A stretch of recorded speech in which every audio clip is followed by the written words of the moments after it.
is every WWE champion currently doing? Are they doing exceptionally well where they can get themselves an A+ in performance and storytelling and matches and everything that encompasses a great champion? Or are they going to get one big fat F because they're totally sucking right now and haven't done anything? That sounded really mean, by the way. I swear, I'm not an evil teacher. I'm a nice teacher. What's up, everyone? Classes in session once again. Your girl, Denise Salcedo, is back to grade current WWE champions. So I'm going to base this off what we've been seeing in that person's run. Mind you, some have longer reigns and some have shorter reigns. It will be a little bit difficult, but where we're at right now, we're going to base it off what we've gotten thus far. So let's get to it. We're going to kick things off with the current NXT champions. Kicking things off with Oba Femi. So Oba Femi is the NXT champion, and dude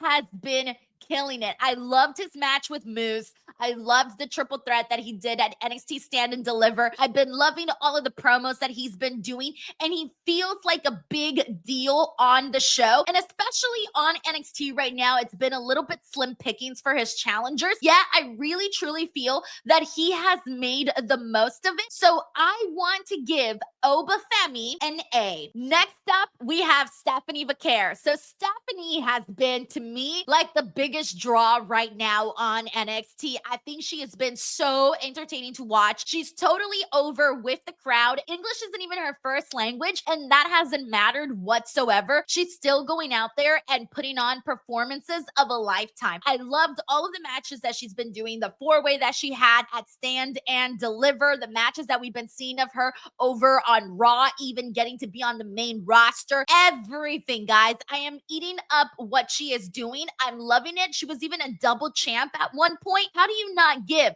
Tiffany Vaquer an A+? I gave her the plus over Oba Femi because Tiffany Vaquer has had more fun challengers to kind of play with and have different matches with. So that's the reason why I gave the plus to Stephanie and not to Oba Femi. I'm sorry, Oba. We need some more challengers for you, bro. Next up, we have Ricky Saints, who is the NXT North American champion. I love Ricky Saints. He came in with a lot of buzz into NXT coming from AEW. And so far, I've loved the promos that Ricky Saints has cut on the show. I think that's been good. But the thing that I think has been sort of working against Ricky Saints is the lack of challengers. I feel like he's had some good matches, but I feel like some of them, I wish he had more better challengers to tell bigger, better stories. Like, I like what he did with Ethan Page. That was fine. I feel like the lack of high quality performers, it's what's kind of affecting Ricky Saints' reign right now. So for that reason, I'm gonna give Ricky Saints a B+.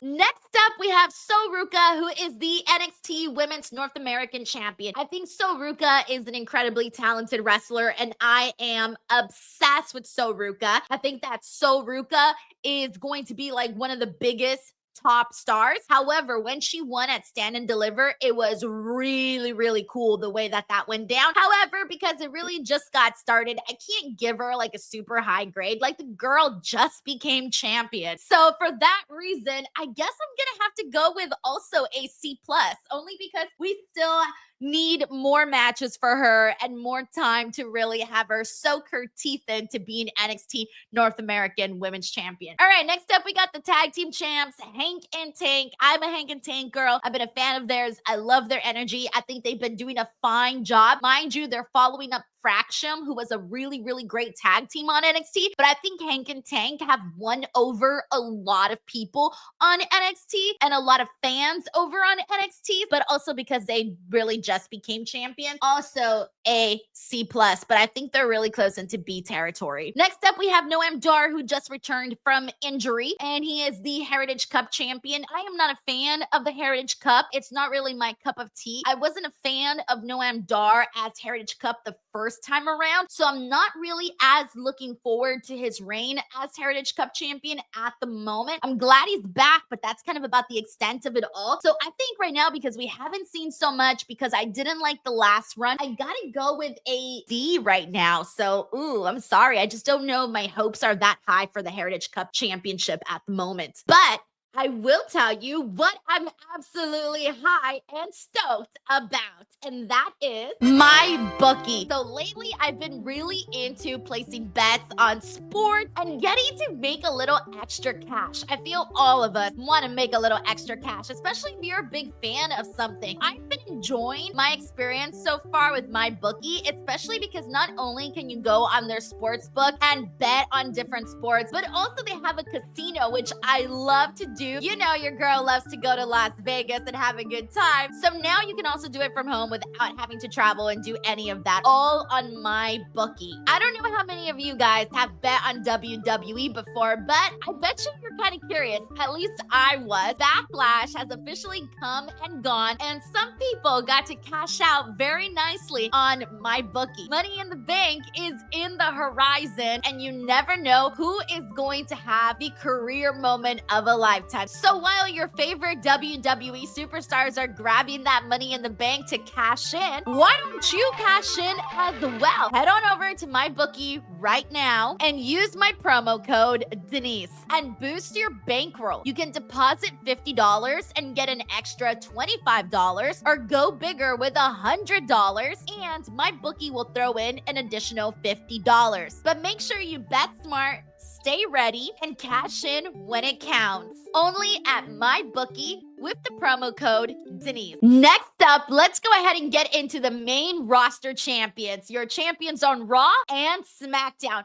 How are they doing? All right, let's get to it. I want to kick things off with the women's tag team champs, Liv Morgan and Raquel Rodriguez. So right now it's a little complicated for them. They were champions for a bit. They then lost the titles to Becky and Lyra, but then they won them back on Raw after Mania. And then they held them for like a minute, and Liv Morgan had to leave to go shoot a movie in Japan. And Raquel's just kind of there at the moment. So this one's a tough one because, again, like I could kind of add in what they were doing beforehand, before they dropped the titles to Lyra and Becky. And if you add that portion plus the portion that we're at now, it still doesn't add up to very much. The women's tag team division is unfortunately very, very slim, and they need so much more competition. I feel like you're only as good as your competition. You're only as good as the challengers that you have. So unfortunately, this doesn't really leave me with a high grade for Liv and Raquel. I do think once Liv comes back and they can get the ball rolling, hopefully, but again, they don't have that many female tag teams, so it's not looking too good right now for that division. I have to go ahead and go with a D at the moment for Liv and Raquel. So next up, we have the Street Profits. Given the fact that they put on a hell of a performance on the SmackDown TLC match following WrestleMania, they were kind of screwed out of a match at WrestleMania. They ended up having a TLC match that was so much fun, so incredible, so enjoyable. I cannot put it over enough. People are really, really in love with what they did, and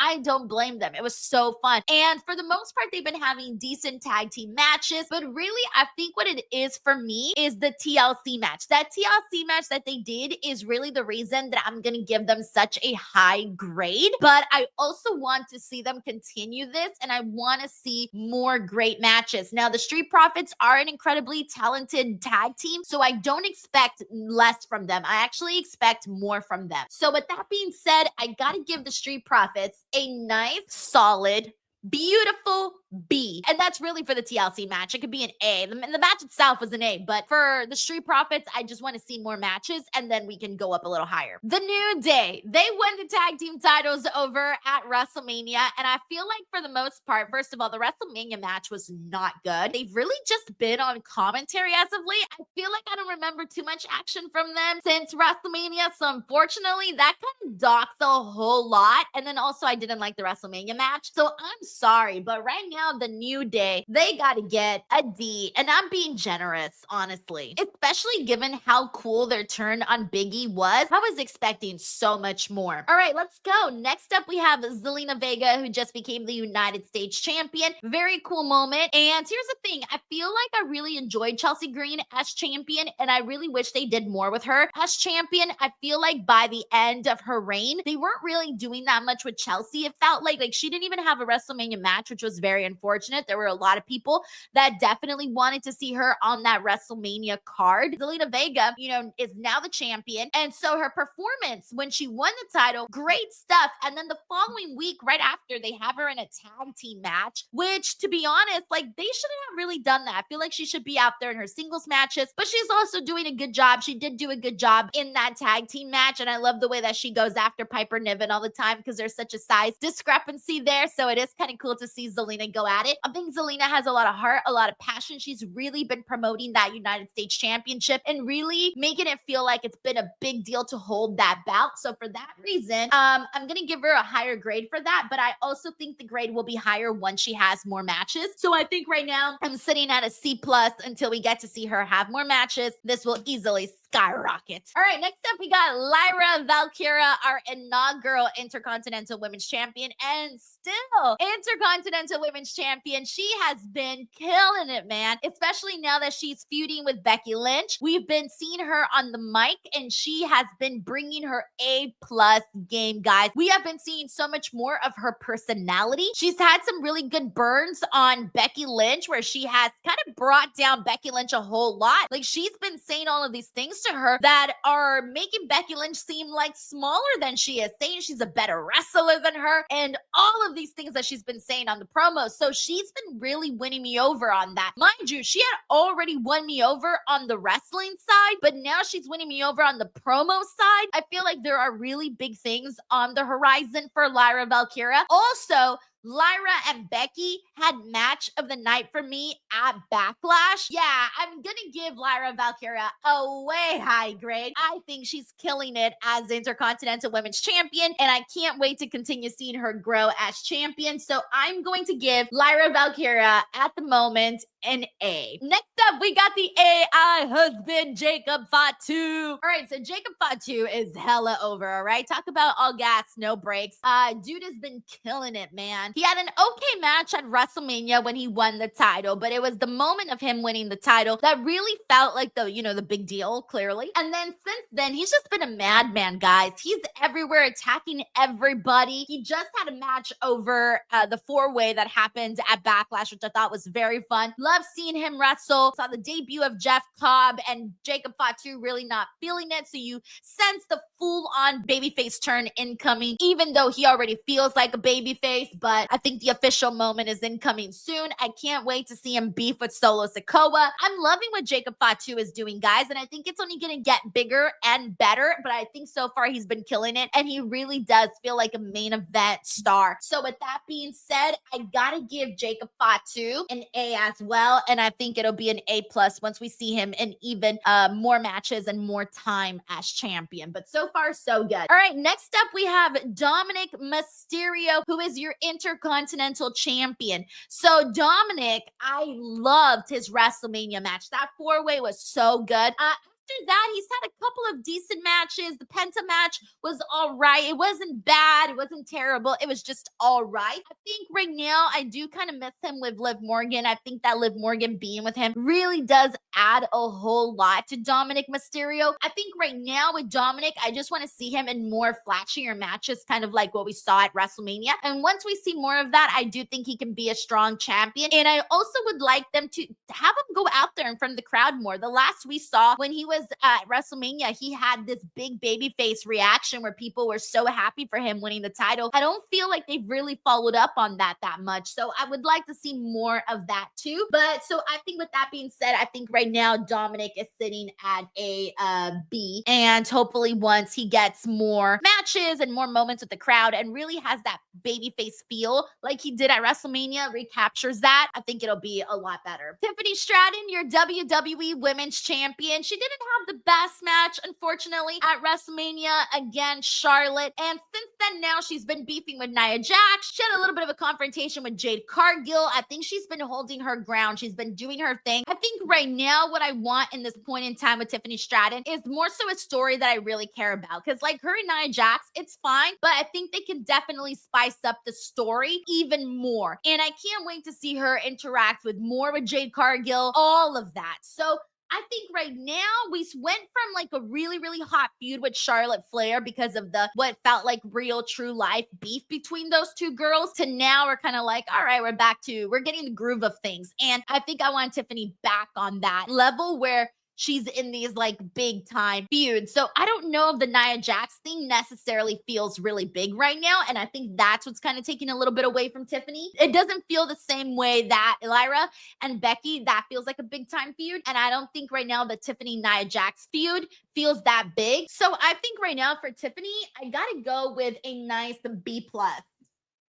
Next up, we got Iyo Sky, your women's world champion. And Iyo was part of an incredible matchup at WrestleMania. She killed it in that triple threat, man. And she's been killing it since. She teamed up with Rhea Ripley to take on Roxanne and Julia. That was so much fun. Her and Roxanne Perez killed it too. She has been on a freaking roll, man. It feels like WWE is finally setting her up and presenting her as a strong champion like they would any other champion. She's got the work rate to back up her matches. So that's what's making Iyo Sky feel extra special right now. So Iyo Sky, man, this one's really, really easy for me. She is an A+ champion right now, and it's only going to get bigger and better. I can't wait to see her continue this feud with Rhea Ripley and see what else they decide to do. Jey Uso, yeet. All right, so massive moment for him to defeat Gunther. I was very excited when he won because I'm thinking, all right, cool. Like, let's see what they do with Jey Uso next, right? His next match is going to be with Logan Paul at Saturday night's main event. It's not necessarily, riveting whatever for a lot of fans, but it is what it is, right? It'll still get a lot of nice attention for Jey Uso because Logan Paul is popular at the end of the day. But what I don't like is that we're circling back to Gunther from the looks of it. So it does feel like,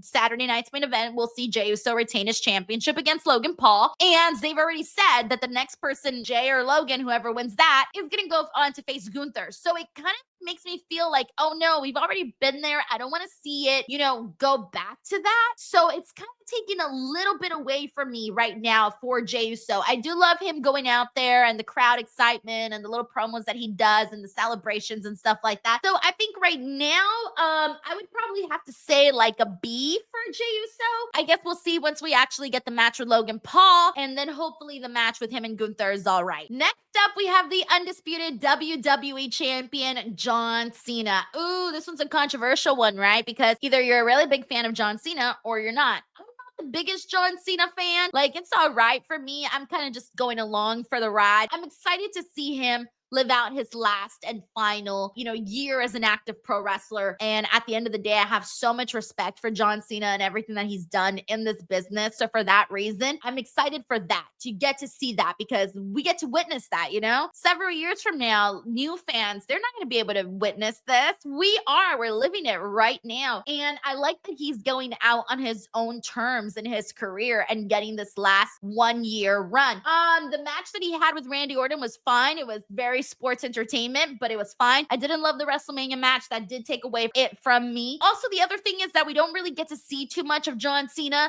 We see him every now and then, so that does kind of take away from it too, but not so much so where I'm going to give the guy an F. Absolutely not, but I'm not totally in love with it. So I think for that reason, it's a B for me. It would be an A if we got to see him a little bit more, which we're not. And it would be an A, I think, if I loved the matches a lot more. Now, last but not least, we got the Speed champion, Soruka and Grande Americano. I'm going to cheat on both of these guys because I have not seen one Speed match whatsoever. So I'm going to have to say incomplete, but that's mainly because I'm incomplete and I haven't seen the Speed matches, which is kind of unfair to Soruka and El Grande Americano. But hey, guys, I'm sorry. I'm just not up to date with the Speed champions. All right. I'm sorry. All right. But there you have it. That is my current grades for the current WWE champions as of right now, this video. And I will hopefully do an updated one in a couple of months and see where we're at. But this is where we're at after Backlash, en route to Saturday night's main event, and en route to Money in the Bank. So let me know what your guys' grades are in the comments section below. If you enjoyed this video, make sure to check out this one right here, because this is the one that YouTube thinks you're specifically going to enjoy because of the videos that you've already seen. And then make sure you guys subscribe right over here for more